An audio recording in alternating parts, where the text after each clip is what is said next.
Ya decíamos en el desayuno que este es un curso de ética ambiental. Los ambientalistas tienen fama de ser un poco acratas, pero aquí se tiene que poner orden aquí. El policía malo soy yo. No queda más. Bueno, como tenemos una mañana o un día, mejor dicho, bastante denso,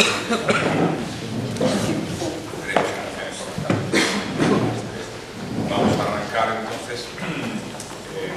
Ayer hablamos de la origen histórico de los movimientos ambientalistas y hoy vamos a hablar de las bases filosóficas y ideológicas del ecologismo, del conservacionismo, para ser más. La primera sesión la vamos a presentar Pablo de Aquita, que su principal mérito en esta vida es haberse casado con María Ángeles, que es diferente, lo más importante que ha hecho. Pero bueno, aparte de eso, ha hecho otras cosillas. Estaba ahí en Estados Unidos trabajando, creadores del máster de bioética de Juan Carlos, ha sido pionero en España en este campo, que es un libro que publicó en el año 90 no, el de la Tierra Prometida, y recientemente ha publicado una entidad norteamericana, una elaboración bastante personal de estos temas, que creo que será una buena parte de lo que se cuenta. Así que muchas gracias por el Pablo. Adelante. Gracias. Me presento, soy doctor Ingeniero Montes, soy profesor de la Universidad de Juan Carlos y todo mi trabajo y mi investigación ha girado los últimos 20 años en estudiar cómo podemos reducir la pobreza, sobre todo en países en desarrollo, a través de la conservación de la naturaleza. Esa investigación me ha llevado por muchas disciplinas. Desde ser ingeniero de montes, me di cuenta que necesitaba, para cambiar las cosas, necesitaba la economía. Cuando estudiaba economía en Estados Unidos me di cuenta que para comprender lo que era la economía y su potencial tenía que estudiar política. Al estudiar política llegué a la necesidad de comprender lo que era la ética me llevó a la filosofía y la filosofía, curiosamente, me llevó a la teología, que es un campo que me apasiona ahora. Como ha dicho mi mujer, yo también me encanta los bichos, todo lo salvaje y mi mujer, sin que la tercera premisa sea consecuencia. Y me ha pedido Emilio que hable de lo que serían los planteamientos éticos, de poder explicar cuántas formas de ver la cuestión de la ética ambiental existen, ¿no? Y por lo tanto he intentado hacer una clasificación que cualquiera que sepa un poco de filosofía probablemente hará bien en ponerme a caldo, porque es muy criticable, es muy difícil juzgar todo un movimiento y una diversidad de pensamiento en una hora. Y además la otra característica es que la expongo de tal forma que me lleva a mis propias conclusiones. No soy aséptico, creo que además un buen profesor nunca puede ser aséptico. El profesor tiene que explicar lo que hay, lo que ha visto a partir de lo que hay y dar su hipótesis. Yo por lo tanto empiezo a partir de lo que hay y voy a lo que soy. Entonces, empezando, quisiera explicar lo que es la ética ambiental.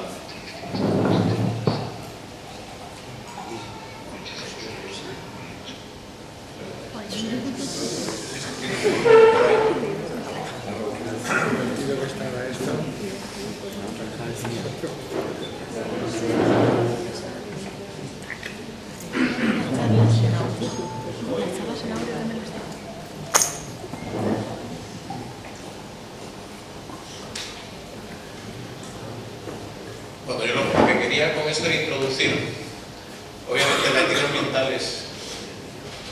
Vamos a ver. No se oye. Quería introducir el problema que resuelve la ética ambiental, si no, pues lo dejamos y ya está, si no se oye. No se oye.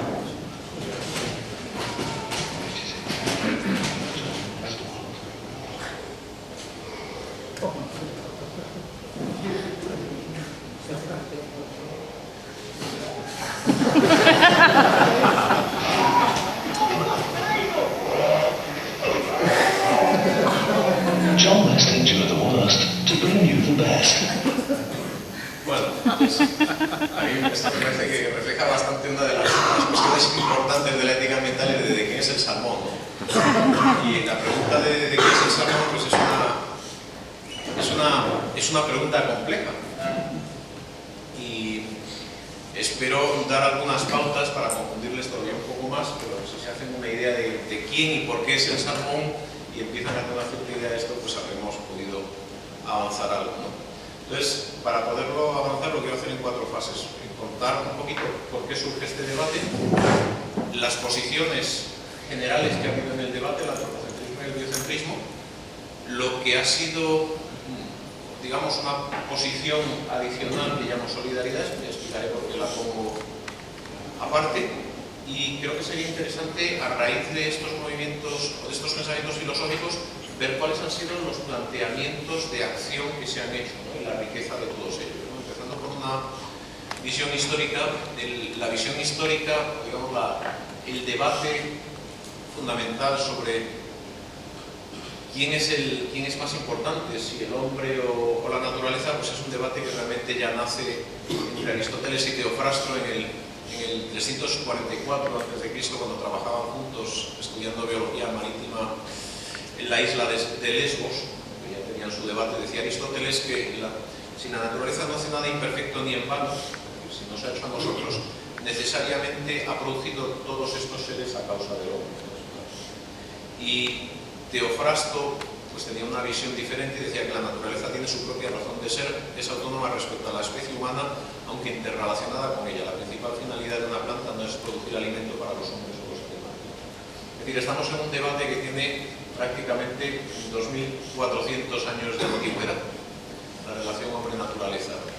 Teofrasto era una persona que además, al igual que Aristóteles, pero es menos conocido, apoyaba sus informaciones en observaciones empíricas. En concreto, lo que ven abajo es la isla de Creta, y él estudió cómo la deforestación a la que ya estaba sometida la isla de Creta en el siglo III y IV a.C., pues había permitido a los vientos soplar sin ningún obstáculo, pues, generando perjuicios para la agricultura y perdiendo el efecto protector de los árboles. Bien, entonces, ese debate, digamos, siempre ha estado ahí, la naturaleza per se, la naturaleza para el hombre, y a mí me gusta compararlo con lo que hemos empezado a vivir un poco con la revolución que supuso, por ejemplo, el sistema astronómico de Copérnico respecto al de Ptolomeo, ¿no? Llega un momento, y ahora veremos cuándo, en el sistema ptolemaico, pues básicamente es a partir del Renacimiento, donde pues, ven aquí como en el sistema de Ptolomeo la Tierra era el centro y de repente la Tierra deja de estar en el centro, el Sol está en el centro y todo se explica mejor. A mí lo que me gusta de este cambio de concepción es que cuando uno mira el universo con detenimiento y se da cuenta que la Tierra no está para nada en el centro del universo, sino que está en un lugar que parece recóndito, en una posición distante del Sol, se da cuenta del milagro de la existencia de la Tierra. Es decir, vivimos a la suficiente distancia del centro de la galaxia, vivimos a la justa distancia del Sol, y el hecho de que te desplacen del centro no quiere decir que la existencia de la Tierra, aunque esto no lo veas inmediatamente, pero no quiere decir que la existencia de la Tierra sea banal o trivial, sino que incluso es más maravillosa y más fantástica, pero desplazándola a la centralidad. Pues yo creo que de algún modo, los términos en los que quiero centrar el debate son estos. Nosotros hemos ido desplazando al ser humano de la centralidad o de la causalidad de las cosas. Probablemente a partir de la revolución industrial se podía vivir sociológicamente, pues había un paradigma sociológico, ¿no? Todos los hechos sociales se explican por hechos sociales, y empieza a surgir un nuevo paradigma donde hay una influencia recíproca e ineludible entre las leyes ecológicas y lo que sucede en la naturaleza, ¿no? Así, a partir de la revolución industrial, cuando se empiezan a notar nuestros grandes cambios ambientales, pues por ejemplo el marxismo del 19 se transforma, pues cualquiera de estas propuestas se transforma en ecomarxismo, el socialismo pues en ecosocialismo, en los límites que no se deben sobrepasar, en exceder el reparto. El ecomarxismo es decir que el problema de la vida, en lugar de ser una lucha de clases, es una lucha de quién hace acopio de los recursos. El feminismo, como veremos, pasa a ser ecofeminismo. El problema no es que el hombre oprime a la mujer, sino que la dimensión masculina de la especie humana ejerce un dominio masculinizador sobre todo el planeta, haciéndole daño. O el liberalismo, por ejemplo, nos dice, bueno, fantástico, tenemos que seguir creciendo con el mercado, pero hay que introducir las variables verdes en el mercado. Entonces, toda esta corriente de antropocentrismo y biocentrismo, es verdad que es un debate que está ahí desde el siglo IV a.C., pero vuelve a salir con fuerza, sobre todo a raíz de la conciencia que nos traen Aldo Leopold y Rachel Carson. Como bien decía María Ángeles ayer, en el pensamiento ambiental yo creo que hay que hacer una distinción que es hasta Rachel Carson, y a partir de Rachel Carson es cuando dice, bueno, pues es verdad, hemos descubierto la naturaleza, hemos descubierto, como nos contarán ahora yo y María Ángeles, que esto es asombroso, y ahora ¿qué? ¿Quién es el hombre? ¿Quién es la naturaleza? ¿Cuál es nuestra relación? ¿Qué filosofías tenemos? Y entonces surge ese debate antropocentrismo, biocentrismo, pues también como un desplazamiento más de este eje de gravedad. Entonces, a lo largo de la clase, pues voy a utilizar este pequeño gráfico, la A, que es el antropocentrismo, el B es el biocentrismo, no es que sea un punto de salida y de llegada, sino una especie de arco, y para lo que voy a intentar es explicar cada uno, explicar más o menos, organizar, porque quiero decir que probablemente todo lo que diga filosóficamente es bastante endeble, porque cualquiera de estos pensamientos es tan extenso y tan amplio que alguien mínimamente documentado podría decir, pues yo creo que lo que tú has puesto aquí está en otro lado y no le puedo llevar la contraria, que había que ordenarlo, ¿no? Empezar a verlos y ver las consecuencias sociales que ha tenido, ¿no? El antropocentrismo sería la doctrina según la cual los seres humanos son la medida de todo valor, y el biocentrismo, pues la teoría moral por la cual todo ser vivo posee un valor y merece un respeto moral. Y podemos hablar de posturas, estas en azul clarito, las que yo llamo, las azul fuerte serían radicales, donde este postulado se toma de una forma casi excluyente, y posturas intermedias, no radicales, donde se observa más el peso de una que de otra.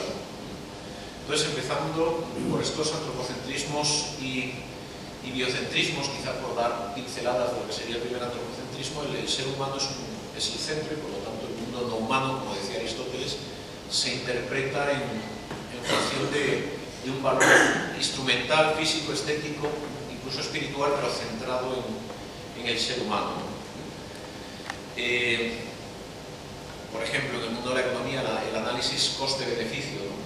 Que es cuánto mido lo que a mí me genera una utilidad, un beneficio, y lo contrasto con lo que no me lo mide, ¿no? Obviamente habría mil cosas que matizar, pero generalmente el análisis coste-beneficio pues, es por naturaleza económica antropocéntrico, porque somos los que medimos y los que medimos esos valores, ¿no? Por ejemplo, también en los ámbitos de la economía ecológica, la tragedia de los comunes, ¿no? Todo lo que es la perspectiva de que nos estamos cargando la tierra por un sobreuso de los recursos, y ayer salía en el debate y dice, es que nos cargamos la tierra que nos alimenta. Bueno, pues eso, al final la tierra tiene un valor de utilidad. Digamos, bases para este antropocentrismo, quizá pues podríamos hablar de mucha gente, y yo he seleccionado 3 o 4 acá. La moral no es un reflejo de unos valores existentes por el sujeto. Esta moral no está en Dios, ni es la causa primera o sustancia universal. La moral es un acto que surge de la conciencia individual del ser humano.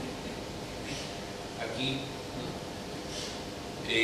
otro texto de Kant bastante ilustrativo sobre esa centralidad donde el hombre se convierte en el último tribunal que existe. El último y cuarto paso que dio la razón, la cual eleva al hombre muy por encima de las sociedades con los animales, fue que este comprendió, si bien de un modo bastante oscuro, que él constituye en realidad el fin de la naturaleza, y nada de lo que vive sobre la tierra podría representar una competencia en tal sentido. La primera vez que le dijo a la oveja, la piel que te cubre no ha sido dada por la naturaleza para ti, sino para mí, arrebatándosela y vistiéndose con ella, el hombre tomó conciencia de un privilegio que, en virtud de la naturaleza, tenía sobre los animales, a los que ya no consideró como compañeros de la creación, sino como medios e instrumentos entregados a su voluntad para la consecución de sus propósitos arbitrarios. Esto no quiere decir que el hombre no tenga obligaciones con la naturaleza. El antropocentrismo no quiere decir que nos olvidemos de la naturaleza. Sencillamente quiere decir que las obligaciones del hombre frente a la naturaleza forman parte del deber que el hombre tiene frente a sí mismo. Otras formas de expresarlo con su riqueza y su problemática, pues desde Protágoras de Abdera, que dice que el ser humano es la medida de todas las cosas, o algo quizá tan enriquecedor como es la base de nuestra Constitución, Gregorio Peces Barba, cuando dice que no hay una verdad sobre el bien y el mal que deba sobreponerse a los que afirman que la voluntad popular es la única fuente y primaria de derecho. Nosotros vivimos en un mundo antropocentrista. Incluso yo me atrevo a decir la cumbre de Río de Janeiro en 1992, cuando nosotros hablamos de conservar la naturaleza, lo hacemos siempre con el concepto de recurso. Siempre hablamos, a mí es una palabra que me perturba bastante. Cuando hablamos de naturaleza en nuestro mundo y sobre todo en la economía, siempre hablamos de recursos naturales. ¿Por qué? Porque un recurso es lo que te sirve y lo que define la naturaleza pues es la utilidad. Yo creo que con el tiempo hablaremos de ello, pero se pueden dar más pasos. El considerar a las personas como recursos humanos hace que cuando ya no las quieras se conviertan en... Cuando un recurso no lo quieres, ¿en qué se convierte? Pues en un residuo. Entonces, es un residuo humano, un recurso que ya no puedes utilizar. Y, bueno, bien. En un ámbito también, por ejemplo, en la relación con los animales, había puesto al comienzo una foto que me gusta mucho, que es un lamur,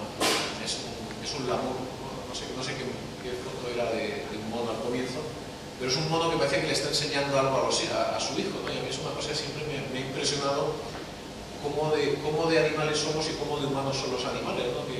Qué delicada es esa frontera y cómo ves cosas que te emocionan en la naturaleza y no solo que te emocionan en relación a otras especies, sino que ves en otras especies cosas que son emocionantes. Entonces, siempre me ha parecido interesante intentar comprender qué somos en relación al resto de los animales y evolutivamente. Una postura antropocéntrica que intenta responder esto lo tenemos en una gran profesora de filosofía de Salamanca, de la Cortina. Lo que nos hace absolutamente valiosos es que los seres humanos son los que podemos proponernos fines, organizar la vida, desarrollar formas de vida política y económica, entender qué es un derecho y en qué medida puede ser violado. Son los humanos los que pueden entender qué significa una vida digna y apostar por ella. Son los humanos los que pueden vivir desde la libertad y a la vez su libertad es intocable. No hay derecho a quebrarla, merecen más respeto allá de cualquier deseo porque tenemos dignidad. Todo esto es una fundamentación importante, porque si no, a ver cómo justificamos los derechos humanos. Lo cual también nos plantea, como iremos viendo, el problema de decir, bueno, no tengo nada en contra de los derechos humanos, pero tendrán derechos los simios.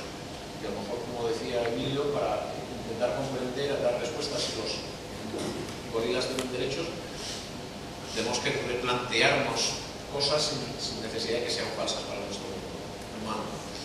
Pero bueno, sigamos con posturas. Decir que el hombre es la medida de todo es una postura verdaderamente muy renacentista. Esto no es así en la Edad Media. En la Edad Media se puede decir que el hombre está en el centro de la galaxia, pero es una galaxia creada. Mientras que en el Renacimiento y posteriormente a partir de Kant, el concepto de ser creado en relación a un ser más grande o más amplio desaparece y por lo tanto uno pasa a ser, como dirían los musulmanes, uno es el visir de la tierra, ¿no? El califa te ha puesto para que gestiones, el califa muerto yo soy el rey, ¿no? Entonces, digamos que hay algunas posturas que dicen, hombre, no podemos tener este antropocentrismo fuerte, la moralidad no puede venir dada por una realidad externa a nosotros mismos y aparecen algunas posturas de antropocentrismo de la centralidad que está en el ser humano, dicen, porque somos los que tomamos decisiones morales, pero no todo lo demás se reduce a instrumento. Pero realmente no podemos superar nuestro antropocentrismo porque cualquier decisión está apoyada en unos valores que nosotros mismos definimos. Por lo tanto, intelectualmente esto es un antropocentrismo porque parte de los valores que definimos o descubrimos, aunque estén en función de otra cosa. Aquí, por ejemplo, surge mucho la concepción de la salvaguardia, el pastoreo, sobre todo el stewardship que está muy desarrollado en la ética cristiana protestante, o lo que hablábamos antes, a lo mejor de una ética judía, una ética islámica en relación a la naturaleza. El hombre tiene un deber de conservarla. En una postura quizá que abre más los horizontes aparece un gigante de nuestro tiempo, que es Aldo Leopold, y Aldo Leopold escribe, no sé si puedo hablar de... Sí. A mí hay un capítulo que hablaba ayer María Ángeles, que me fascina, de Aldo Leopold, que es la ética de la tierra, y cuenta que cuando Ulises vuelve a Ítaca, no traeré más detalle, pero decide ahorcar a todos los que le han sido traidores o sospecha de ellos, y entre ellos cuelga a 12 esclavas, y luego pues, se va a la cama con su mujer y que tiene sus batallas y da igual, y tiene pues, a las 12 esclavas como que tiende la ropa. Dices, Ulises era un inmoral por colgar 12 esclavas. Bueno, pues en Grecia había un sentido de la ética muy grande. No se puede decir que fuera un inmoral. Lo único que pasaba es que los esclavos no estaban dentro del ámbito de la moral. Y yo creo en este sentido que nosotros, a lo largo de la historia, pues ha habido un avance de la frontera ética. Antes el que no estaba en tu clan, esto ya es Leopold y mío, lo que no estaba en tu clan, pues no era sujeto de derecho. Posteriormente la mujer, o el que no era romano, ¿no? San Pablo, que se lo llevan a juzgar a Roma porque es romano, ¿no? Esto es una revolución. Y posteriormente, y a mi juicio, gracias al cristianismo, la mujer empieza a ser considerada, empieza a haber monasterios femeninos, etc. Y llegamos a un punto donde la mujer empieza a ser incorporada dentro de la frontera, posteriormente los indígenas, los negros, los animales. Hoy en día la frontera, a mi juicio, pues pasa por englobar a personas de tendencia sexual diferente, y a mi juicio ahora mismo la frontera de la moralidad está en la vida intrauterina. Acabaremos aceptando como miembros de pleno derecho a los seres humanos no nacidos. Entonces, toda esta concepción de ética progresiva es lo que introduce Aldo Leopold, y él da el paso de introducir a los seres vivos no humanos y a todo lo que es la tierra, y viene a decir, señores, ya nuestros sistemas de valores morales no pueden estar basados exclusivamente en la valoración de la utilidad humana, sino que tenemos que partir de una consideración donde todos los miembros de la tierra son miembros de una comunidad biótica, ¿no? De algún modo, esta perspectiva lo que nos abre es a una consideración que va más allá del antropocentrismo, ¿no? Agota la naturaleza su ser en su función. Si esto fuera así, estaríamos agotando o cargándonos un orden que nos hemos encontrado y que es previo, ¿no? Entonces, esta consideración, que obviamente estaba en las grandes religiones tradicionales, pero que yo estoy partiendo siempre de lo que es nuestra civilización occidental y del modernismo, el posmodernismo, la huella que nos ha dejado el Renacimiento, Kant, etc., lo habíamos ido perdiendo. Esto vuelve de nuevo al estrado, y junto con Leopold, otra persona que nos abre los horizontes, a mi juicio, es Darwin, donde pone unas bases científicas que ahora vemos que tiene una consecuencia enorme, donde dice, pues señores, aquí no hay una razón especial por la cual el hombre está en el planeta. Cuando miramos la variabilidad genética, no, pues hay una cierta aleatoriedad, y no podemos decir que esto desde la ciencia de la genética haya tenido la finalidad exclusiva de tener al hombre aquí. Ni siquiera podemos decir que el hombre podría estar, y de hecho está de un modo contingente. Es decir, si no hubiera habido un meteorito en un momento dado, pues ahora probablemente tendríamos exoesqueleto y seríamos cucarachas gigantes, en vez de pues, personas que cuando nos pisan gritamos en lugar de que cuando nos pisan empujamos. Pero bien, y digamos ese planteamiento de no exclusividad de lo humano, que en lo científico empieza a derribar Darwin, pues el lo moral de algún modo lo transforma a Leo. Dice, toda ética desarrollada hasta hoy se basa en una sola premisa, que el individuo es miembro de una comunidad de partes interdependientes. Hemos visto cómo la ética se ensanchaba desde las esclavas de Ítaca hasta la mujer, otras razas o los ciudadanos romanos. La ética de la tierra simplemente ensancha las fronteras de la comunidad para incluir suelos, aguas, plantas, animales o de manera colectiva la tierra. Todo esto genera una serie de críticas al antropocentrismo. A lo mejor hay otros valores más allá del instrumentalismo. Incluso a lo mejor la tierra tiene sentido y dignidad per se sin el ser humano. Parece la disciplina de la ética ambiental, el environmental ethics, que empezará a desarrollarse en unos cuantos años. y aparecen lo que son las posturas biocéntricas. Entonces voy a seguir desplazándome a lo que sería un biocentrismo débil o biocentrismo no radical. Y por no radical no me refiero a que las posturas se vivan con más o menos radicalidad, sino que van excluyendo más o menos las posturas previas, ¿no? Este es Leonard Roth, uno de los padres de la teología de la liberación. Vive en la selva, en la Amazonía, con gran influencia de lo que es la naturaleza del estado virgen, y tiene una frase que leo que me parece muy inspiradora: el antropocentrismo, que afirma que 15.000 millones de años de evolución universal tiene razón de ser únicamente en razón del ser humano, sin que nada posea valor intrínseco y sentido sin él, olvidando que el universo y la Tierra no son resultado de su creatividad, fruto de su voluntad. Al contrario, es decir, que todo el universo haya sido creado para el hombre presupone que el hombre tiene una grandeza infinita. Y esto, a mi juicio, esta frase tiene dos cosas que a mí me llaman mucho la atención. La primera, vuelve a suceder como con Ptolomeo y Copérnico, ¿no? El hombre deja de ser el centro intelectual, pero al mismo tiempo nos pone delante del misterio del hombre.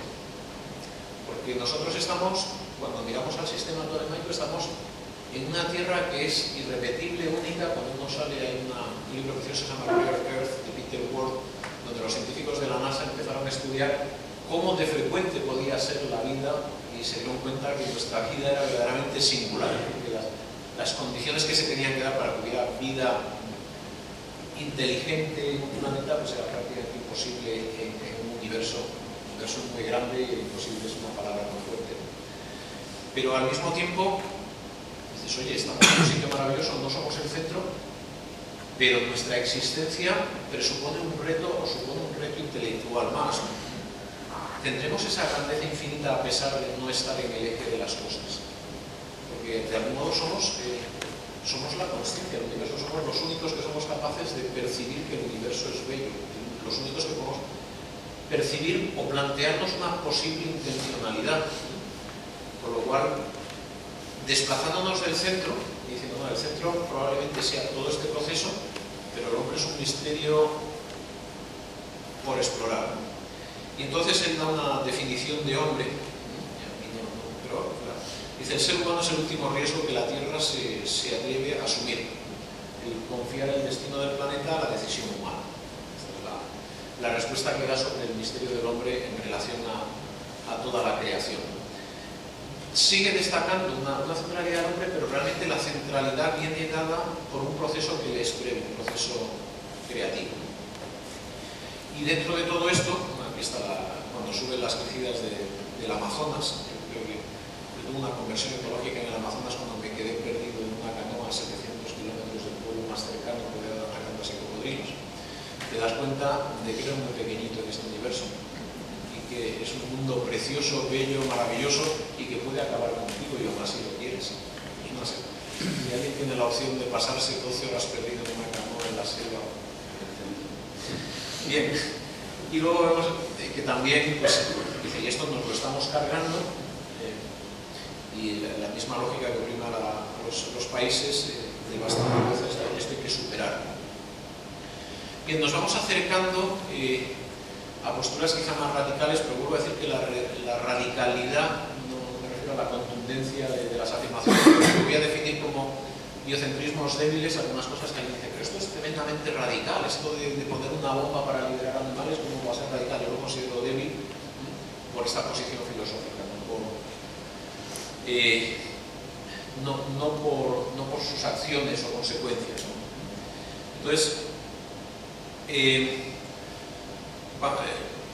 entiendo por radical aquello que define la naturaleza en sí como el eje del valor, mientras que los biocentrismos más débiles pues los defino como aquellos que definen el valor de las cosas en función de atributos que uno puede entender como ser humano, la capacidad de sentir, de percibir, de sufrir.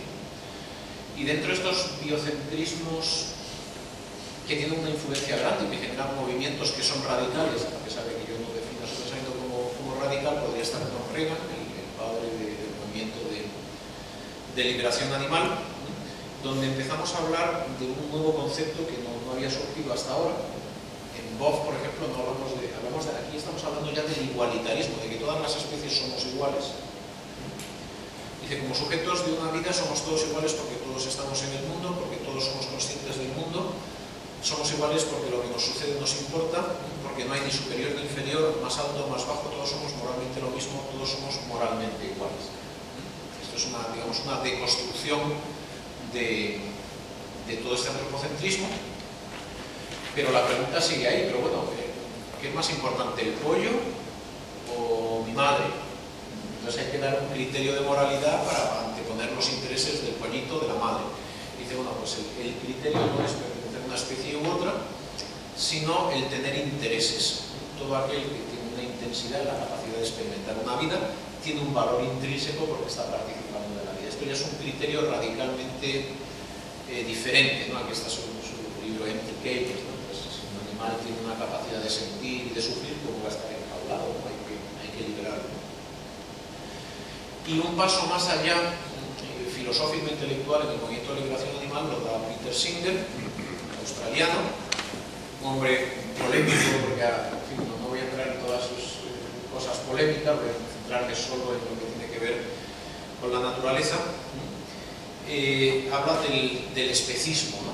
¿Y qué significa esto del especismo? Pues que nosotros como seres humanos tenemos que superar primero el racismo con otras razas, tenemos que dejar de ser racistas hacia los no blancos y tenemos que dejar de ser especistas respecto, pues, a los animales, ¿no? Y considerarse llevar la igualdad, digamos, a un plano más desarrollado, ¿no? El especismo es una actitud parcial favorable a los intereses de miembros de nuestra propia especie en detrimento de otras especies, y él vuelve a abogar por un principio de igualdad, pero volvemos a la misma premisa. Bueno, ¿qué justifica la igualdad? Dice, no, lo que nos hace iguales es el deseo de no sufrir. Por tanto, toda la ética de Singer está basada en evitar el sufrimiento. Ayer hablábamos del sacrificio, ¿no? Esto es como muy opuesto a todo lo tradicional, ¿no? Lo que nos hace más lo que somos nosotros mismos es evitar el sacrificio. El sufrimiento es la característica, lo que tenemos que evitar, ¿no? Estos serían biocentrismos no radicales, emotivistas o subjetivistas. Ayer también lo decía Emilio, como hemos pasado del objetivo a lo subjetivo, no sé si podemos hablar de la capacidad de sentir como un subjetivismo. Son una serie de teorías por las cuales atribuimos valores a los animales por este sufrimiento. Esta corriente defiende a los seres vivos capaces de sentir dolores o emociones de una forma más contundente que cuando se trata de la vida de los demás que no pueden sufrir. Aquí, por ejemplo, todo esto entra en un cierto conflicto en determinados casos con lo que podrían ser los derechos humanos, ¿no? Porque en los derechos humanos, defendidos desde cualquier posición, uno tiene un derecho humano por el hecho de ser humano, no por el hecho de pues, un ser humano discapacitado intelectual que no siente, que no sufre, que no percibe, sigue teniendo los mismos derechos que nosotros tenemos, mientras que desde esta óptica, oye, pues un delfín sano frente a un niño tetrapléjico, pues obviamente el delfín sano tiene más sentiencia, ¿no? Bien, y llegamos a lo que yo llamaría los biocentrismos radicales, que ponen el eje de la moralidad no ya en unos atributos que podemos compartir con los animales, sino en una globalidad. Lo más importante no es el animal concreto, la especie, sino es la dinámica que ha permitido la vida en la Tierra, ¿no? Arnaez dice la ecología profunda es un movimiento según el cual no se hace el bien por el planeta en interés del ser humano, sino por el planeta en sí mismo. El eje de la moralidad se convierte en la conservación planetaria. Tiene obviamente muchos matices, en los que tampoco quiero entrar, que habla de la necesidad de equilibrio, de limitar los recursos naturales, de la concepción de la ciencia, ¿no? Pero quizá yo me quisiera centrar aquí. El hombre está al servicio de la Tierra. Todo tiene valor intrínseco y realmente la función del hombre consiste en conservar algo que él es más grande que él, ¿no? De hecho, pues a partir de aquí surgen autores donde dicen el hombre fuera del agua es la conciencia, el delfín es la conciencia dentro del agua, somos como las neuronas. Si la neurona se vuelve loca, pues igual hay que sacarla, etcétera, porque lo que importa es la salud planetaria, ¿no? Es la concepción radical holista, donde lo que tiene dignidad no es el ser humano individual, sino lo que tiene dignidad es el mantenimiento de los ciclos del ecosistema. Pensar que tengamos que que desaparecer. Luego veremos las consecuencias en cuanto a movimientos sociales que tienen. Dice, todos los seres de la especie que sean tienen igual valor por lo que son. Hay que distinguir un valor instrumental de un valor de uso, que pueden tener relación con otros seres, y al fin y al cabo nosotros necesitamos utilizarlo. No voy a ser vegetariano estricto, pero lo único que me justifica utilizar a otro ser vivo es la necesidad vital. No es que una necesidad vital pues sería inmoral, por ejemplo, cazar. Y lo que nosotros tenemos que hacer es llegar a tener un gran cambio de actitud, un cambio espiritual, para darnos cuenta que somos parte de la naturaleza, ¿no? Y ese sentirnos bien, ese estar bien, está precisamente en armonía planetaria. Y una frase que me gusta mucho porque me gusta en el sentido de comprender lo que quiere plantear Naes con su holismo planetario. Dice, no se trata de salvar al bosque tropical, sino salvar la parte de mí que es bosque tropical. No sé, mi yo se diluye en todo el planeta, es una parte de la conciencia del planeta, eso que tiene valor intrínseco. Otra posición radical, lo voy a decir no radical en cuanto, porque verdaderamente, como ayer se decía James Lovelock, que estaba hoy en día muy condenado por el movimiento ecologista porque lleva a la consideración de que es necesario potenciar la energía nuclear y ha quedado marginado precisamente de los movimientos que pueden tener más radicalidad. Pero si es un planteamiento radical, es el autor de Gaia, donde viene a decir que lo que existe es un superorganismo, que es la Tierra, es un químico ambiental, entre otras cosas, es el primero que percibe, por decirlo así, a partir de las fotos satelitales de la Tierra, la grandeza de la Tierra como persona. Me gusta mucho John Muy en el siglo XIX, ya hablaba de una tormenta infinita de belleza, la Tierra en el espacio, pero él lo ve y de algún modo define a Gaia, utilizando ese término griego, como un sistema autorregulado en homeostasis que tiende a mantener unas condiciones de vida, ¿no? A mí siempre me ha fascinado la capacidad de autorregulación que tienen los océanos en cuanto al pH, ¿no? Si el pH cambia un poco, todo se va a paseo, y sin embargo tiene una capacidad de liberar o fijar caliza que está más allá de lo que nosotros podemos comprender, ¿no? Y los océanos se autorregulan, o los ríos se autorregulan, y al cabo de 80 o 90 kilómetros de un vertido, cuando uno vierte agua, pues el propio movimiento de las aguas acaba reoxigenando el río. Es decir, que hay mecanismos verdaderamente bellos y maravillosos que permiten esta ecopoiesis de la Tierra. Y de algún modo, James Lovelock lo que viene a decir es que nosotros habíamos definido en biología la vida como aquello que nace, crece, se reproduce y muere, y a lo mejor tenemos que incluso modificar nuestra percepción de lo que es la vida para darle el atributo de supervida al planeta, ¿no? Gaia es un delgado caparazón esférico de materia que rodea el interior incandescente, incluye la biosfera, un sistema fisiológico que ha mantenido nuestro planeta apto para la vida durante 3.000 millones de años, ¿no? Dice, no somos, aquí ya hace filosofía, dice, la Tierra es un superorganismo, nosotros no somos los dueños, dice, es que ni siquiera somos los pasajeros, ¿no? Somos alguien que está ahí y que veremos si sigue estando, ¿no? Pero somos unos polizones metidos aquí en la Tierra. No quiero decir que con esto que la Tierra esté viva de un modo consciente, sino que la definición de vida dogmática, cómo se reproduce, etcétera, pues probablemente haya que modificarlo. Y pues aquí está, comentaba, esas condiciones de salinidad, de temperatura que se mantienen, es verdaderamente lo que es digno de ser preservado, lo que tiene una dignidad per se, y por lo tanto el ser humano está ordenado. Naturalmente el motor ético de todo ser humano no puede ser otro que, como horizonte moral, que mantener aquello que es más grande que él. Rápidamente otros autores, Birchikov, teólogo y biólogo, que empiezan a poner de relieve que hay algo incluso más importante que la Tierra, porque la Tierra es una consecuencia de un proceso evolutivo. Luego, si tuviéramos que salvar la evolución con la Tierra, sería más valiosa la propia evolución que el resultado que es la Tierra. Bien, y al mismo tiempo la evolución ha ido generando especies con mayor nivel de conciencia, y eso nos puede hacer pensar pues, que un delfín vale más que una cucaracha, o un ser humano vale más que un gusano, ¿no? Aunque todo tiene un valor intrínseco. Bien. A lo largo de toda esta posición de este arco biocéntrico, vamos viendo que para algunos la condición bioética es la condición de estar vivo.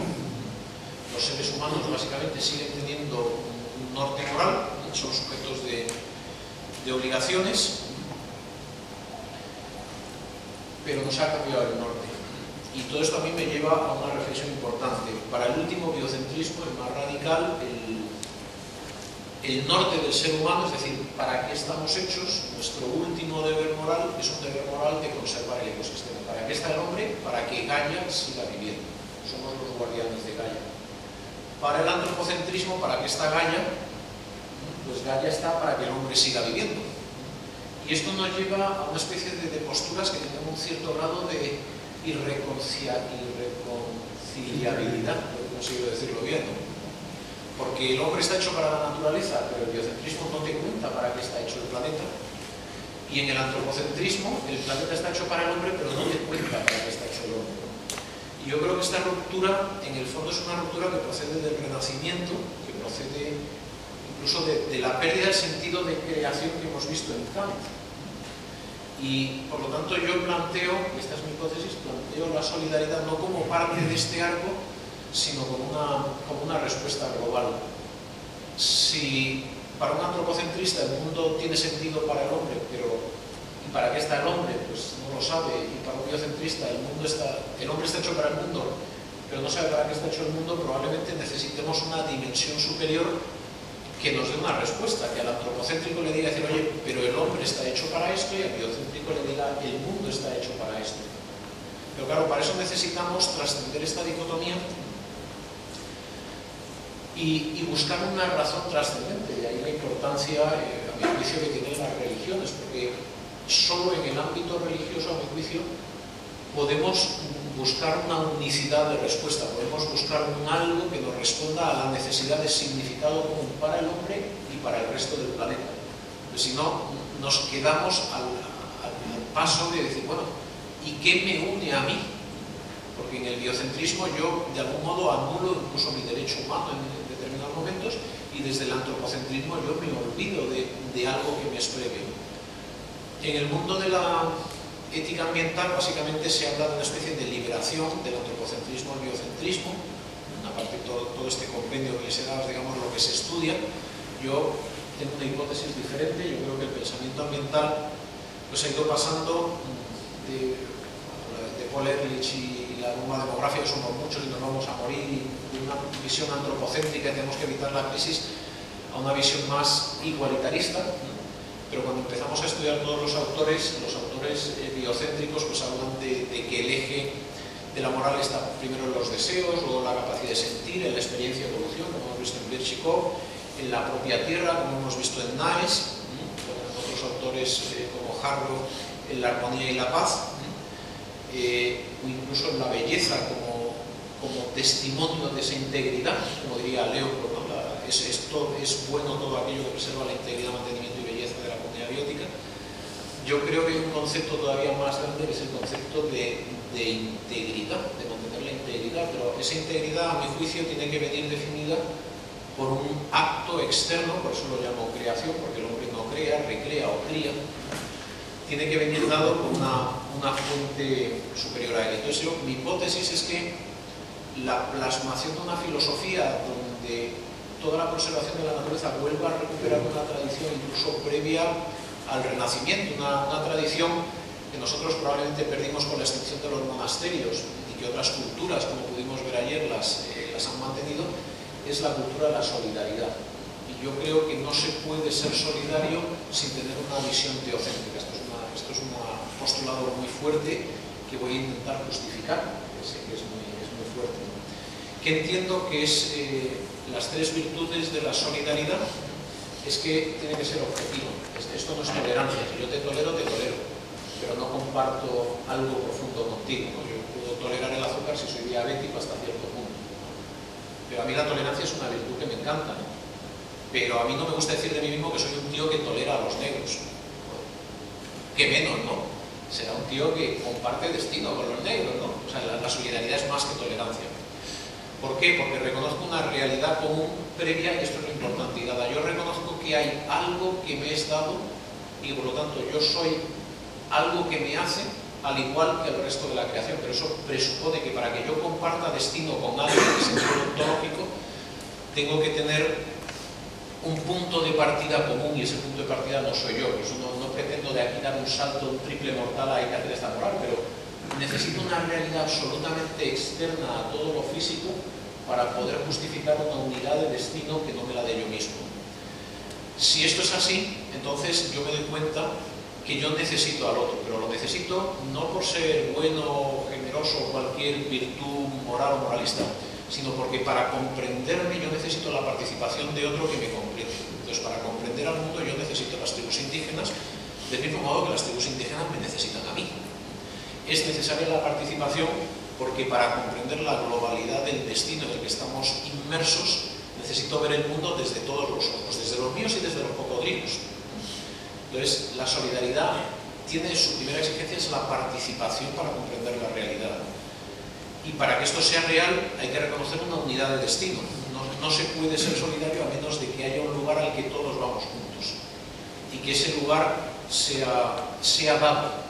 La vida no depende de mis intereses definidos antropocéntricamente, depende de lo que yo descubro sobre lo que